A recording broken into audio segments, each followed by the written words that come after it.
Fellas, you know Degree Cool Rush deodorant, right? Well, last year they changed the formula, and guys were mad about it. One dude even started a petition. So guess what? Degree heard us, admitted they messed up, and brought the original Cool Rush scent back exactly how it was. And it's in Walmart, Target, and other stores now for under $4. So grab some and remember why its cool, crisp, and fresh scent made it the #1 men's antiperspirant for the last decade. Degree Cool Rush is back, and it smells like victory for all of us. At Sierra, discover great deals on top brand workout gear, like high-quality walking shoes, which might lead to another discovery. 40,000 steps, baby. Who's on top now, Karen? You've taken the office step challenge a step too far. Don't worry, though. Sierra also has yoga gear. It might be a good place to find your zen. Discover top brands at unexpectedly low prices. Sierra, let's get moving. This is Optimal Relationships Daily. 6 Reasons People Get Stuck and How to Move Forward, Part 2, by Jay Harrington of lifeandwhim.com. The fix. Stop caring about what others think about you, because most people couldn't care less. How often do you think about what your friends are wearing or how your coworkers spend their weekends? Exactly. Almost never. Most of us are too busy thinking about our own lives to worry about what someone else is doing. And the same is true of others. They're not judging you. They're too worried about being judged themselves. If someone does judge you, so what?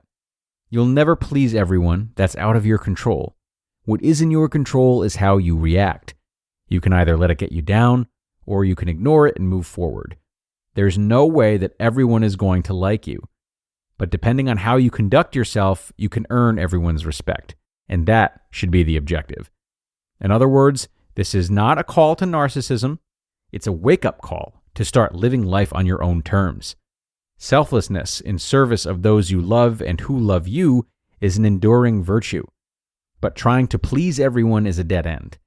The path to progress starts with having a well-developed value system and the courage to unabashedly express it. Again, not everyone will like it. But if you're true to yourself and your values, good ones obviously, then you'll be respected no matter where your path takes you. The fourth problem, thinking why me instead of why not me. We hear a lot about overnight success stories, people who emerge from obscurity and skyrocket to fame and fortune, and businesses that start in a garage or dorm room and quickly command billion-dollar valuations. These stories make for great sound bites in the age of internet and social media, and they leave people thinking that success is more the result of a stroke of luck than it is hard work and determination. If success, like winning the lottery, is out of your control, then why even bother, right? If you believe that your destiny is preordained, then you're more likely to simply let life happen than you are to make life happen. The fix. Understand the elements of success. With few exceptions, the overnight success phenomenon is a myth. We see the end result, the fame and fortune, but we don't see the blood, sweat, tears, toil, failure, sacrifice, and rejection that enabled the achievement to happen. Almost no one achieves anything worthwhile the first time they try, or even the second or third. Indeed, the road to success for most is littered with failure. If you're willing to work hard and persevere through hardship, you can become successful. It just won't happen overnight. Those who grasp this don't look for lightning in a bottle. They don't fatalistically and self-defeatingly ask, why me? Instead, with calm confidence, they dig deep, roll up their sleeves, proclaim, why not me, and get to work. Success begins with an enduring belief in self and rapid pursuit of self-interest. The fifth problem, fear of risk. Most people are risk-averse. In order to cover their downside, people try to start businesses on the side while working full-time. It rarely works. There's just not enough time and energy to go around. Or instead of putting their best idea forward in a monthly staff meeting, they propose 3 alternatives. The equivocation is plain for all to see, so the effort is muddled and ineffective. It's natural and understandable to avoid going all in like a Vegas card shark pushing his chips to the center of the table. But sometimes that's what's required. That's because big ideas require bold action. The fix. Burn the boats. We all like to have a plan B. But what would happen if you had no options? Would you fall down or rise to the occasion? More often than not, when backed into a corner, people succeed. So when faced with a difficult task, instead of building yourself a mental escape hatch, take plan B off the table. Make failure an unacceptable option. Burn the boats. Legend has it that Alexander the Great employed this strategy to great success.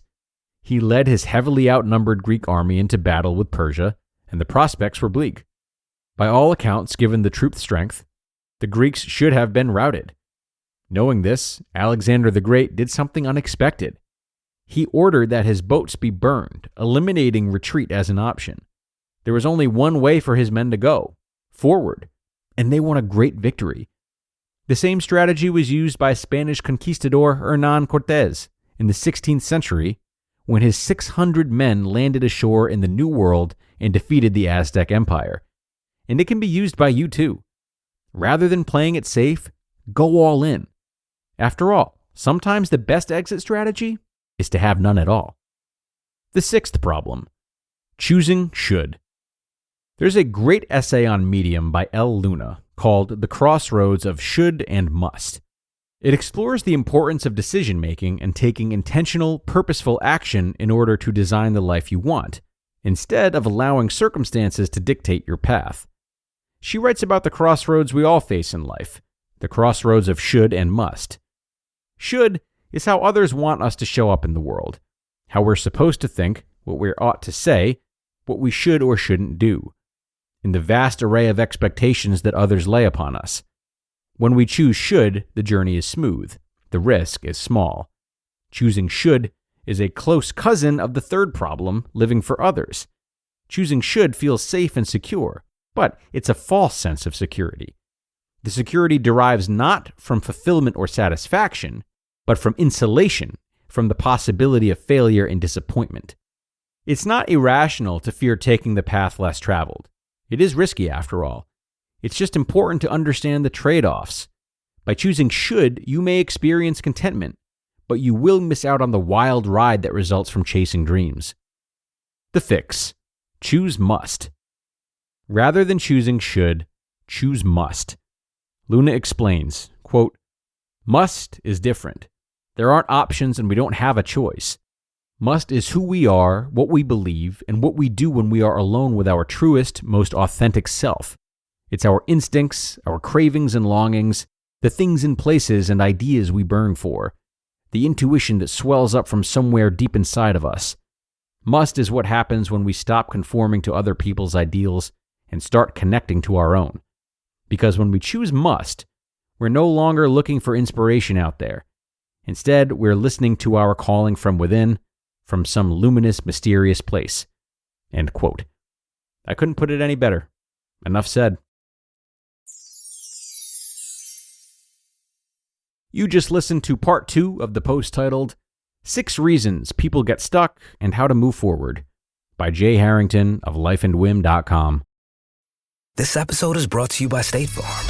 You might say all kinds of stuff when things go wrong, but these are the words you really need to remember. Like a good neighbor, State Farm is there. They've got options to fit your unique insurance needs, meaning you can talk to your agent to choose the coverage you need, have coverage options to protect the things you value most, file a claim right on the State Farm mobile app, and even reach a real person when you need to talk to someone.